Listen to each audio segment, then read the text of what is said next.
Our first speaker is someone who's been making a noise since about the 1980s. Sandy is a great advocate for people with a mental illness. Fascinating and interesting person. I invite Sandy now to join us. Thanks, Sandy.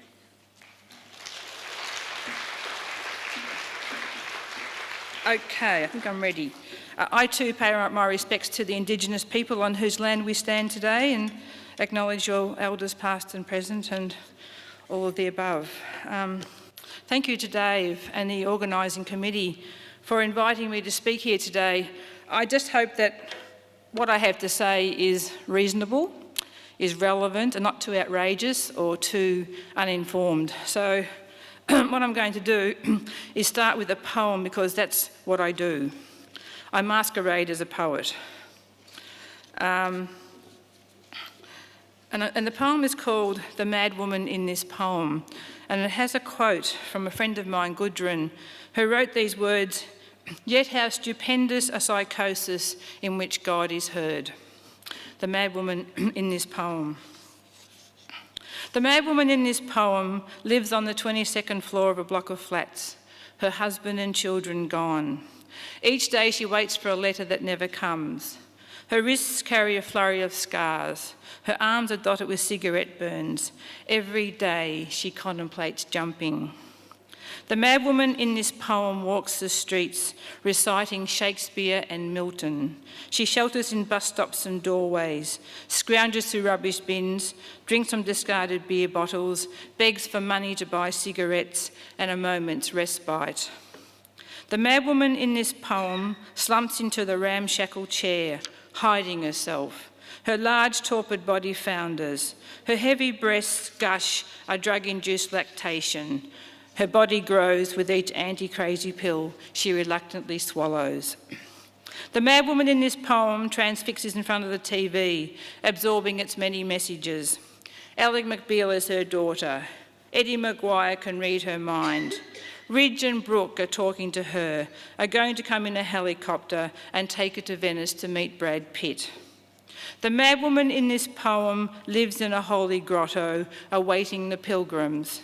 She carries the burden of Eve, smells God in the toilet, sees the Virgin above the lintel, has given birth to the new Messiah, carries the secret of the Holy Grail in her heart, was raped by the devil, sees maggots wriggling in her stigmata.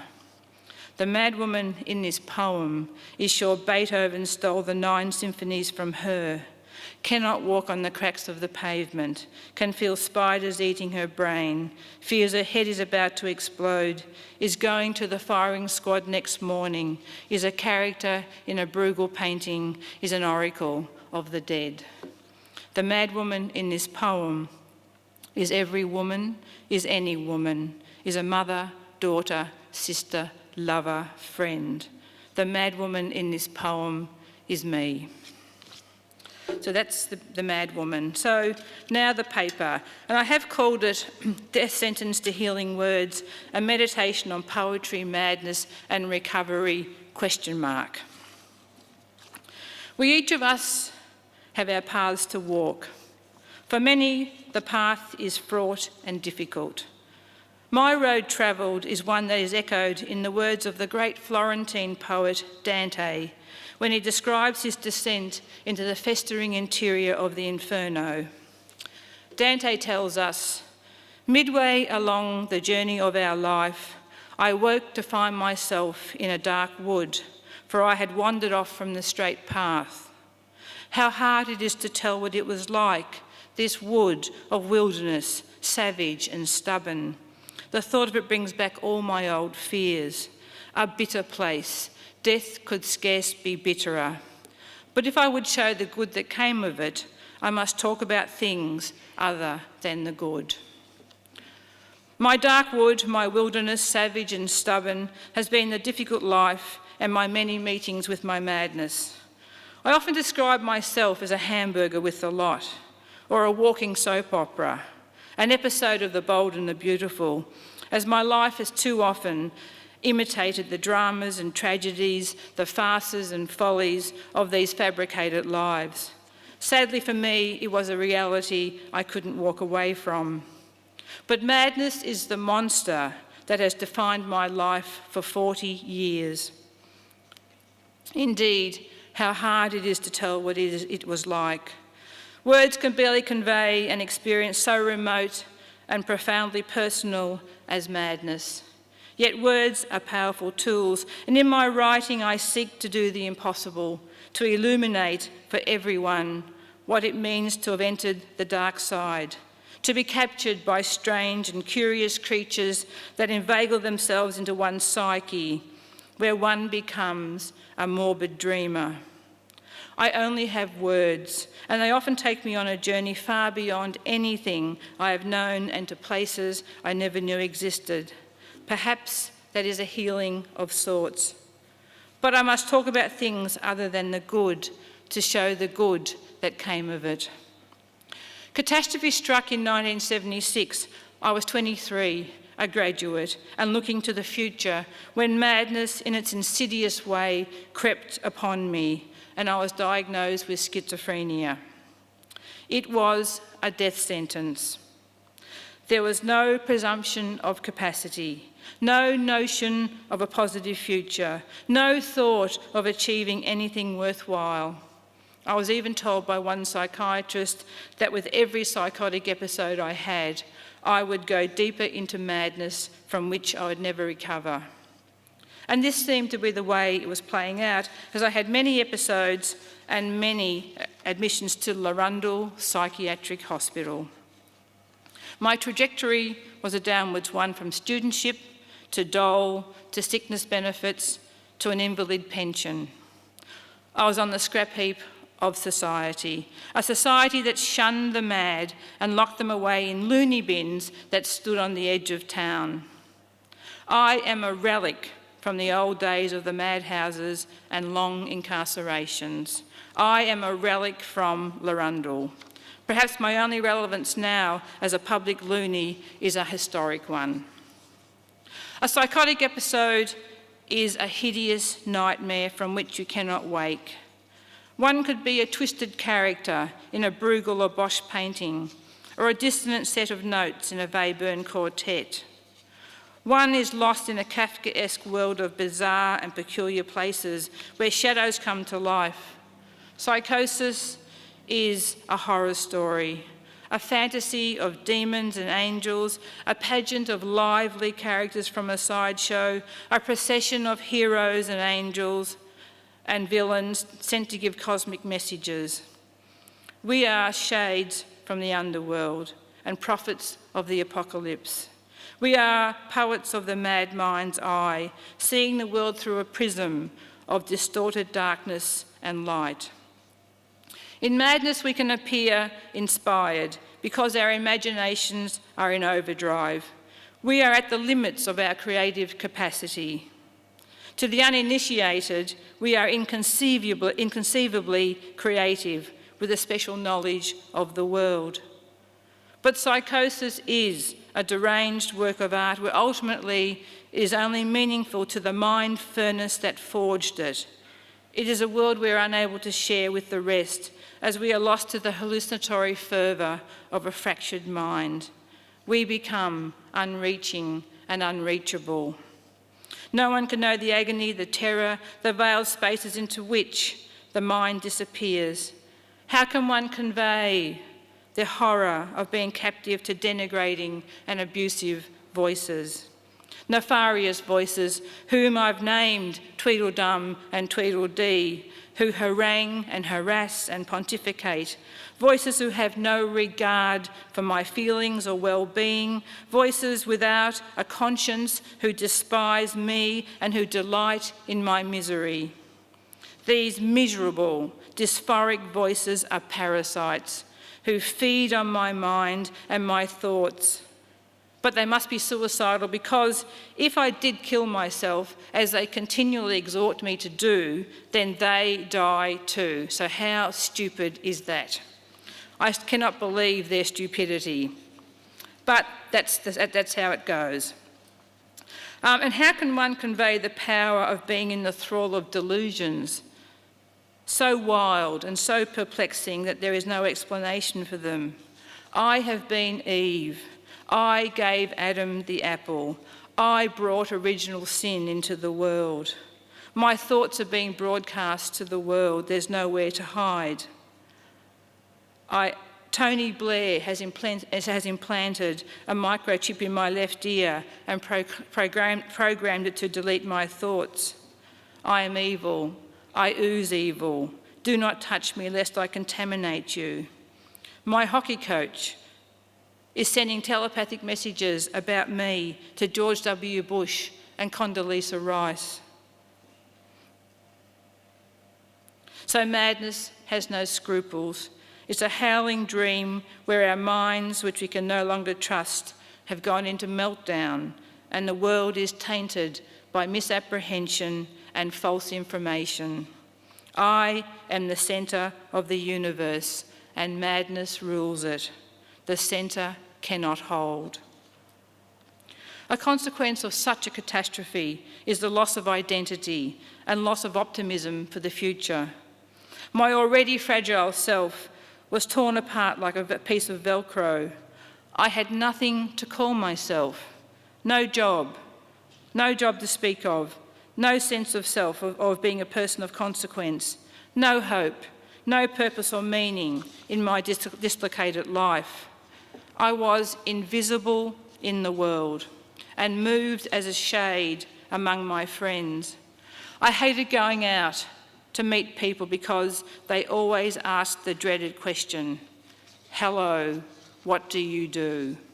To which I had no answer. And as I watched my friends getting on with their lives and careers, getting PhDs and finding rewarding jobs, and I was very happy for them, their successes highlighted my failure.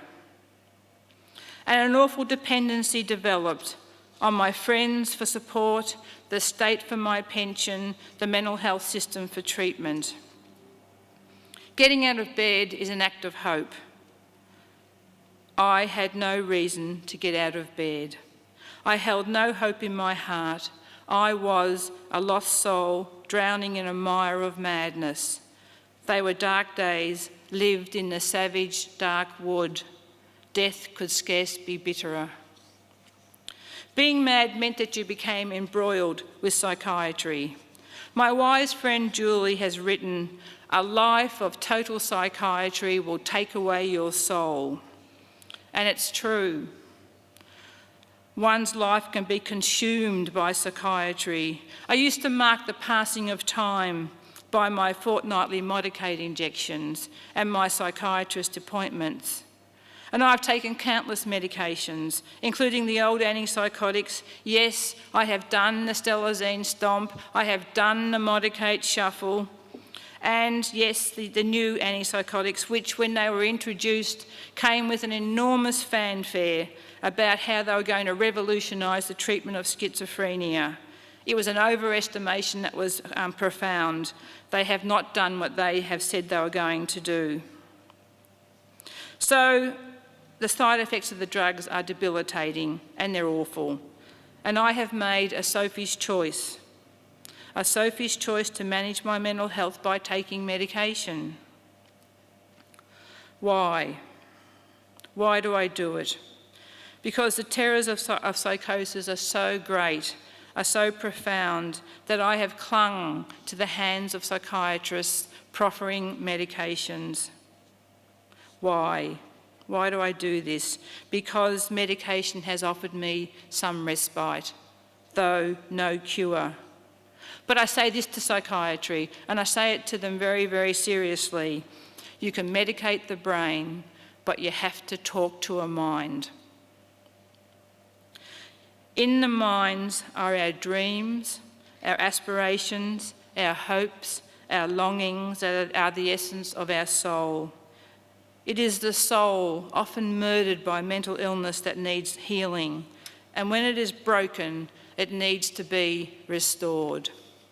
I'd like to read a poem now about medication because I've taken so many medications over the years. This is a 40-year history, so you can imagine what I've taken. And this poem is called Medicated. And I was lying in bed one night and I had this idea. I was Largactyled. And suddenly the name of all the drugs became verbs. So, medicated. Roll up. Join me on the medication trolley. I've been on it for years. I was Largactyled with bitter syrup. I was pimozided and meloruled and numbed. I was so stellazined, I was like a cat on a hot tin roof. I've been modicated into a shuffle and clozapined into a stupor. I was serenaced to drowsiness and abilified to sleeplessness. When I was risperidoned, I lactated like a cow. They cogented me to stop the look-ups, but I kept looking up. I was lithiumed and epilumed to even my pendulum. I've been imipramined, prothiodined, lexaprode, effexored and zolofted to happiness. I was valiumed and atavanned into tranquility. At bedtime, I was mogadoned, still-noxed and temazepammed to slumberland. Now I'm zyprexed and ravenous and fuzzled. I'm lamotrigined and balanced and Sarah quelled. Yes, indeedy, I'm medicated and dedicated to the medication trolley. Here's looking at you, pill bottles. So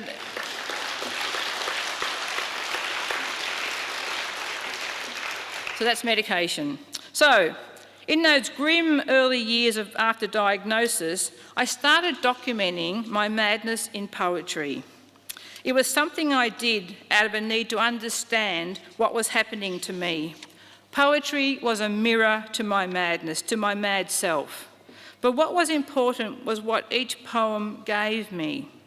When I held a poem I had written on a piece of paper in my hands, that was a transcendent moment because that poem was testament to my existence. That poem was evidence that I was still alive. And at the time that was momentous because nothing else was much giving me a sense that I was alive. It was so important. And these poems were little morsels of sanity that came from the far side of madness. The Australian poet Bruce Beaver, who suffered from bipolar mood disorder, understood the power of poetry in his life too. He reflects in his poem Bedside Library. If madness interposed, then poetry became the sanest thing with which to counter it. Where would the mind have wandered to without the exercising yard of prosody? The social theorist Theodore Adorno said two things in response to the Holocaust. To write poetry after Auschwitz is barbaric, and a beautiful thought in a time of pain is a lie. Surely, in times of distress and pain, whether it's cultural or personal, we more than ever need the compelling powers of poetry. Poetry seeks to peel the layers from life's distortions and travails, to give meaning where meaning cannot be found. Canadian poet Gary Geddes suggests poetry has the power to cut through all the crap we accumulate in our lives and touch us to the quick. There is exhilaration in poetry. Language is elevated to a new level that goes beyond reason's domain, and poetry explores this unknown terrain, some saying it enters a kind of madness of its own. My poetry is wrought from my mad mind's journey into the heart of a darkened soul. This soul-searching has stirred a poetic eruption in which we can utter the unutterable, say the unsayable, speak the unspeakable, and sense the insensible. In poetry, we can explore the savage dark wood and the fear it instills in us. We can challenge existing truths in imaginative and confronting ways that are ennobling and profound. In my poetry, my aim is to move angels to tears and make a stern God laugh. And I believe there is a poem in every heart and a heart in every poem. In what can only be described as a miracle, the poems I had been writing eventually found their way into a book. Poems from the Madhouse was published in 1993, and it had a profound effect on my life. It gave me back an identity, something to call myself other than schizophrenia. Doors opened and a new life beckoned. It was a positive affirmation of me as someone who had something to offer the world, and it was my poetry. And it made me visible in the world again. I'd gone from being invisible to being visible in the world again. And that, for me, mattered. To feel visible is to feel as though you matter to your friends and to other people. Not that I go around saying, hello, I'm a capital P poet to people. I don't do that. But down where the spirit meets the bone, I knew I was a worthwhile person. I had a new and positive sense of self that I could live with. But poetry did not, and has not, cured me of my madness. Nor can it. But it helps me to deal with the dramas and disruptions by giving me hope and something to hold in my heart. Poetry has restored some purpose and meaning and given me something to build a life on. But how fragile this all is. Recovery is a profoundly unique experience. A change to the way one sees oneself is a process deeply felt by all who enter its realm, and not one that is easily or lightly attained. Each person's recovery will be different. Recovery might be getting out of bed for one morning of 1 week for one person, while another person's recovery might be getting a full-time job. It is not a linear process. It may have twists and turns, ups and downs that make it a harrowing experience. It is hard fought for some, and one that comes after a long and fraught campaign to find meaning in a life when all has seemed lost. There are setbacks and triumphs. Recovery is about self-understanding, about finding hope, a reason for getting out of bed. There is no right or wrong way to recover. And my personal recovery, as opposed to clinical recovery, is much more than the absence of symptoms and functional impairment. It is leading a meaningful and fulfilling life with or without ongoing episodes of illness. I talk of recovering with my schizophrenia, not from it. I live with its spectre every day of the week. It is a constant. I go to bed to my voices every night. I harbour delusions that fester beneath the surface. A psychotic blowout always feels imminent. What keeps me out of the loony bin is Team Sandy. Not Team Australia, not Tony Abbott's Team Australia, Team Sandy. My friends who have stuck by me, pets, poetry, yes, a sign of recovery is writing a poem, my hockey and tennis teams, and music, listening to it, and playing my viola and violin. This little device here, my MP3 player, this is a godsend. This is the best piece of technology ever invented. This is this is what gets me through the night. When my voices are rattling at me, I plug in my little MP3 player, play all my Scottish fiddle music that I love, and I just listen to the music at night to try and fill the void that the voices might invade, or to try and drown them out. So this is my godsend. I love this technology, and I'm a technophobe. So being a technophobe and loving technology is a contradiction. Anyway, that's it. I love my MP3 player. Now, and of course, and as inexact and problematic as psychiatry is, and as shaky as the ground on which it sits is, and with its checkered history of abuse and coercion, why wouldn't one be critical of psychiatry? Yet, I choose to engage with it. I see my psychiatrist and psychologist. I'm high maintenance, so I have to see them. I see these people because the therapy room is where I take my soap opera life.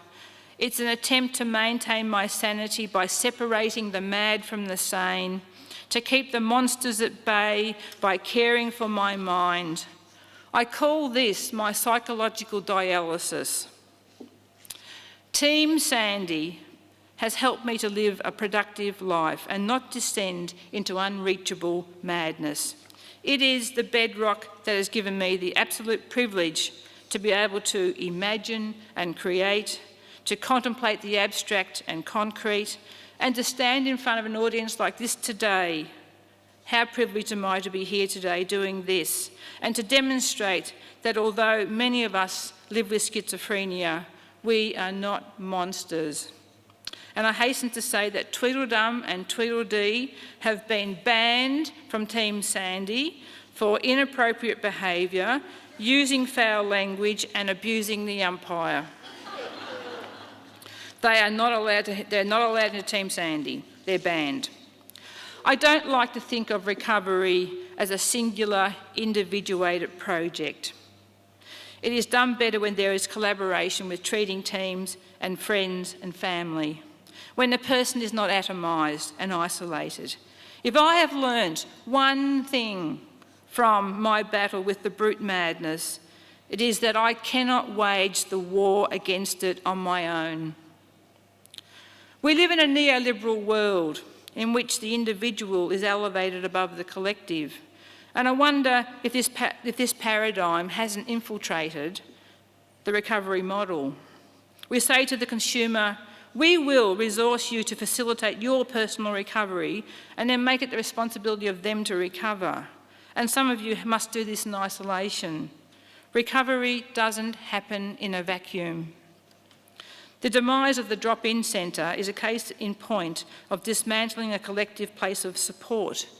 Drop-in centres were where mad comrades, as I call them, offered each other support and found strength to deal with their mental illness and the stigma it attracted, where they shared their war stories and found humour with each other.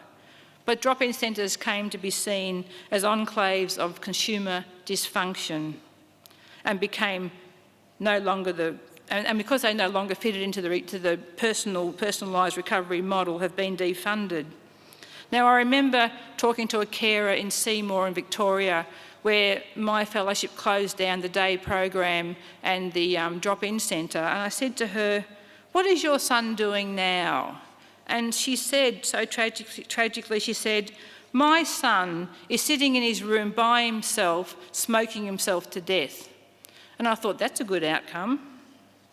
So a person may be at the centre of their recovery, but what surrounds that centre can strengthen or weaken it. When the centre cannot hold, it needs to be supported.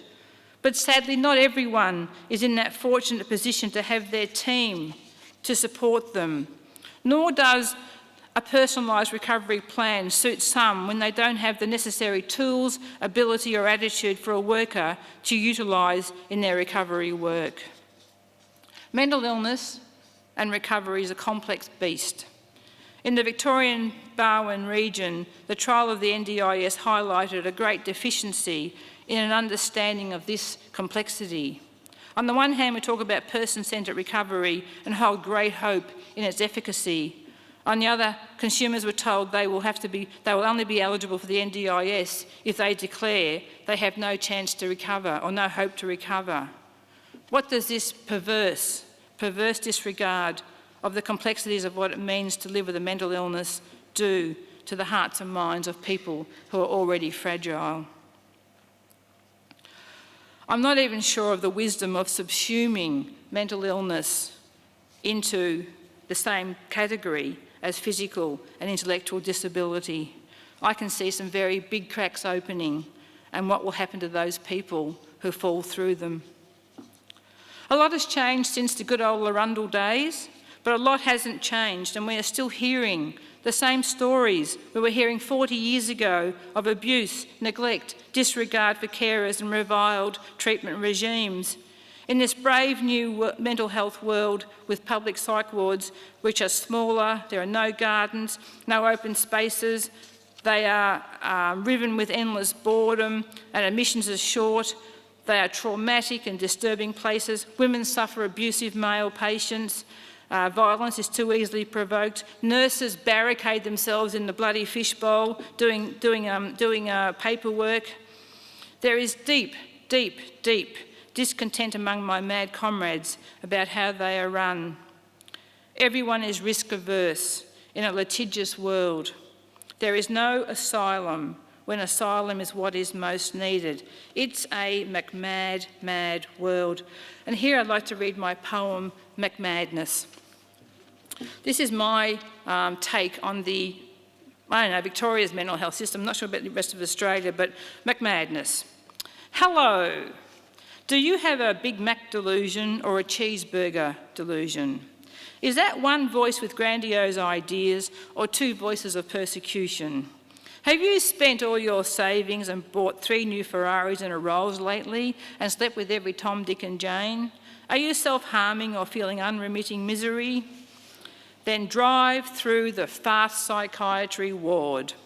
We'll have you McDiagnosed, treated, medicated and McSane in 2 shakes of a pill bottle. And by the way, if your suicidal threats are only attention-seeking, leave now because you're wasting our time. Now that you are McSanity is our business. Now that you are here, terms and conditions apply. You can only stay for a few days, but don't worry, we'll get you McSane before you can say, can I have some compassion with that? We'll give you drugs that will fatten you up, kill your libido, make you dribble and constipated, turn you into a zombie, sedate you to exhaustion, eventually bring on diabetes, cardiovascular disease and premature death. We'll have you out of here like shit off a shovel, even if you're still mad, because there's someone madder who will need your bed. And don't worry, we'll give you a McHappy pack full of pharmaceutical goodies free of charge to take with you. And just to make sure you're somewhere in the system and can't do a runner and not get treatment, we'll slap a community treatment order on you. And we'll offer you McTherapy to help you cope with isolation, unemployment, poverty and rejection. We'll have you McSane if it kills you. And now for some McTherapy. Hello, how are the voices today? Keep taking the medication. We have to finish now. Do you need a prescription, credit or savings? See you in 6 months. So, here's McSane and out of the bin and back in your care.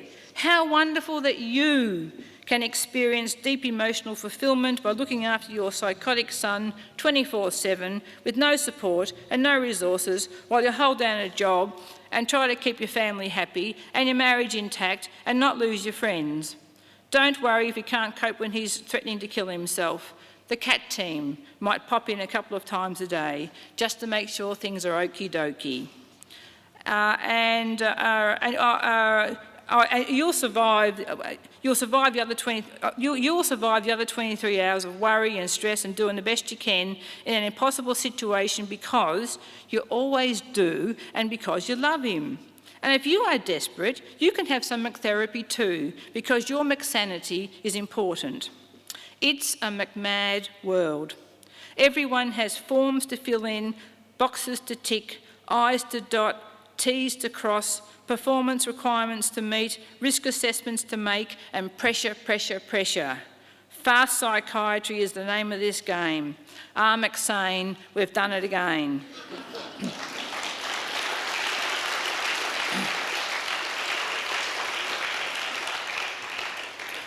For many people, the medical model is characterised by an awful pessimistic determinism. That is, illness without a cure and rudimentary drug treatments. And many do not want to engage with the hopelessness of this. However, I believe I am a constellation of many factors: childhood trauma, biology and psychological vulnerability that have created in me a mental illness. This is the narrative I have given myself to make sense of my experience. How else can I explain my behaviour? How it is treated is another thing. The rise of alternative models is an exciting development. The Hearing Voices Network, open dialogue, intentional peer support are some of the new paradigms to challenge the medical model. And it is the frustration that consumers and carers have with traditional psychiatry that has given rise to these activist approaches. I have to confess, however, that I haven't engaged with these alternative models. Now, it's interesting, isn't it? Why? Why haven't I? Perhaps because I'm too unadventurous to try them, or too scared to rock my boat, or because I have been blessed to have my team to support me. And because I continue to engage with psychiatry and talk of mental illness, am I now just probably considered a conservative, old, irrelevant fart with nothing of importance to offer the mental health world? As I said, I am a relic. There is no magic recipe for recovery, even if we put in place all of the necessary components, is it assured for everybody. Mental illness is not that simply resolved because it is still not fully understood. I have wrestled with the beast for 40 years, and it is as mysterious to me now as it was when I was first diagnosed. It has been a long and arduous journey. There have been Everests to scale, deep troughs to wade. When my natural pessimism holds sway, I tend to say, I live a tolerable life with an intolerable and intolerant housemate called schizophrenia. And when the maudlin beast of madness always lies in wait, sanity is brittle. Sometimes I do hold hope close to my heart, but mostly I fumble hope. How hard it is to tell what it is like. Nevertheless, life can be good, and as fearful as I am to acknowledge this, lest madness creeps upon me, I tentatively contend that for me to write poetry after a winter of madness is sanity. Like Dante, who had his guide Virgil to take him through the inferno, I have had my team Sandy and words as trusty guides to lead me through the dark wood. Dante's epic voyage through a psychological and spiritual hell mirrors a life lived under the menacing shadow of madness. Tragically, some do not emerge from the dark wood. For them, there is unremitting suffering.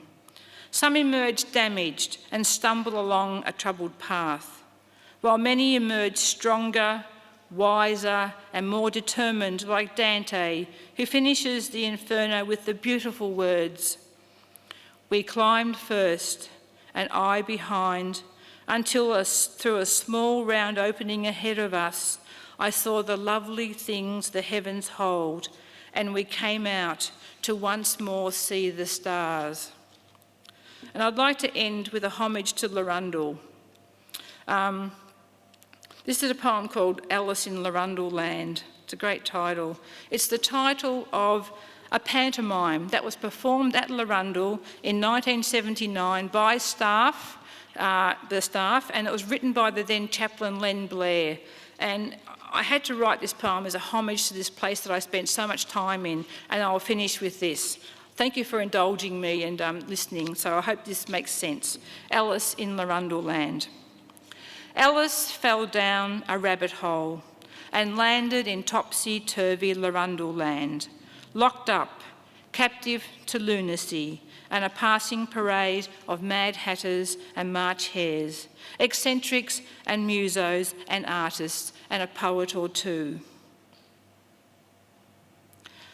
An ordinary folk with the deepest sorrows, an inconceivable lunacy, sharing delusions like needles, voices babbling in the background, ECT before breakfast, stelazine for lunch, prothiodan for dinner, Mellarul at supper time, and to bed with a hallucination and a moggy.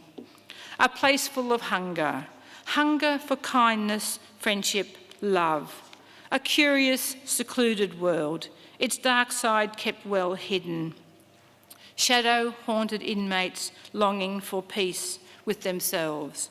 No one knowing the wars that rage within or the deep pain wedged between spirit and flesh, destroying lives. Friends and family picking up the pieces. Larundel Land's red brick walls now rubble. windows shattered, graffiti telling another story, a playground for vandals and urban explorers, once peaceful gardens dismembered. Sombre ghosts roam the precinct, calling us to remember them. We will remember you, sitting in smoky rooms, crying alone, laughing with deranged angels, muddled and paranoid, chaotic and manic, anarchic and confused. Prisoners stalking locked wards, keys jangling, medication trolleys rumbling into melancholic rooms, and the humour. The blacker than black humour, the cut through all the crap and misery humour. You will not be forgotten. We shall erect a monument to commemorate all who passed through Larundel land. We will remember the hellhole and sanctuary, the bottomless pit of despair, unexpected place of healing. Alice landed on her head in upside-down Larundel land, the madhouse that once stood on the edge of town, where time dawdled and everyone hid in the shadows. Thank you.